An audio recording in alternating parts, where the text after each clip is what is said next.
മോശം ആളുകൾ നിങ്ങളുടെ ജീവിതത്തിൽ നിന്ന് അകലുമ്പോൾ ശരിയായ കാര്യങ്ങൾ സംഭവിക്കാൻ തുടങ്ങും. യഥാർത്ഥ വിദ്യാഭ്യാസം എഴുത്തും വായനയും പഠിക്കുക എന്നതല്ല, പ്രതിസന്ധികളെ തരണം ചെയ്യാനുള്ള കരുത്താർജിക്കലാണ്. വാക്കുകളിലെ ദയ ആത്മവിശ്വാസം സൃഷ്ടിക്കുന്നു. ചിന്തയിലെ ദയ പ്രതീക്ഷ സൃഷ്ടിക്കുന്നു. മറ്റുള്ളവർക്ക് നൽകുന്നതിലെ ദയ സ്നേഹം സൃഷ്ടിക്കുന്നു. ചിരിക്കുന്നത് ശാരീരികവും മാനസികവുമായി നിങ്ങളുടെ വേദനകൾ കുറയ്ക്കും. ചിരി നിങ്ങളെ വളരെ ശക്തനായ ഒരു മനുഷ്യനാക്കും. വീഴ്ചകളിൽ തളരാതെ, പരിഹാസങ്ങളിൽ പകച്ചു നിൽക്കാതെ പ്രതീക്ഷയോടെ കാത്തിരിക്കാമെങ്കിൽ നിങ്ങൾക്കും നിങ്ങളുടേതായ ഒരു ദിവസമുണ്ടാകും. നിങ്ങൾക്ക് നിങ്ങളിൽ തന്നെ താല്പര്യമില്ലാതായാൽ ജീവിതം ഉപയോഗശൂന്യമാകും. ഒരു പക്ഷേ അത് നിങ്ങൾക്ക് തിരിച്ചറിയാൻ സാധിച്ചെന്ന് വരില്ല.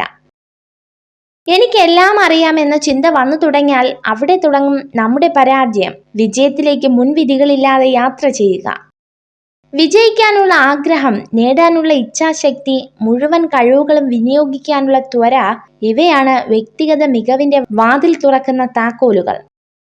ആഗ്രഹിക്കുന്ന കാര്യങ്ങൾ നാളേക്കായി മാറ്റിവെക്കരുത്. ഇന്നു തന്നെ അതിനുള്ള പരിശ്രമം തുടങ്ങണം. നാളെ എന്നൊന്നുണ്ടോ എന്ന് പോലും ചിന്തിക്കരുത്, പ്രവർത്തിക്കുക. ജീവിതത്തിൽ അവസരങ്ങൾ കടന്നു വരുമ്പോൾ കൃത്യമായി വിനിയോഗിക്കുക. ഇതാണ് ബുദ്ധിമാന്മാരുടെ വിജയസൂത്രം. നിങ്ങൾ അലസമായിരിക്കുന്ന സമയത്ത് ലോകത്തെവിടെയോ നിങ്ങളുടെ എതിരാളി കഠിനമായി പരിശീലിക്കുന്നു. മത്സരം നടക്കുമ്പോൾ വിജയം അയാൾക്കൊപ്പം ആയിരിക്കുമെന്ന് തിരിച്ചറിഞ്ഞ് ഇപ്പോഴേ പ്രവർത്തിക്കുക.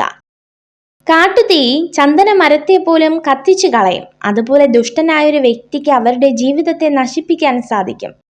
മറ്റുള്ളവരുടെ തെറ്റ് കാണുമ്പോൾ നിങ്ങൾ അതിൽ നിന്നും പാഠം പഠിക്കേണ്ടതാണ്. കാരണം സ്വയം തെറ്റ് സംഭവിച്ച ശേഷം പാഠം പഠിക്കുവാൻ തീരുമാനിച്ചാൽ ജീവിതം ഒരുപാട് വ്യർത്ഥമായി പോകുന്നതാണ്.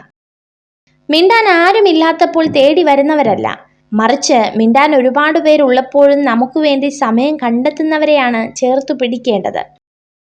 സൈക്കോളജി പറയുന്നു, നിങ്ങളെ ആരെങ്കിലും ഒഴിവാക്കിയതായി തോന്നിയാൽ നിങ്ങൾ സ്വയമേ ഒഴിഞ്ഞു മാറുക. അതാണ് ഏറ്റവും ഉചിതം. ഒരാളുടെ യഥാർത്ഥ സ്വഭാവം എന്താണെന്നറിയാൻ അയാൾ തന്നെക്കാൾ താഴ്ന്നവരോട് എങ്ങനെ പെരുമാറുന്നു എന്ന് ശ്രദ്ധിച്ചാൽ മനസ്സിലാകും.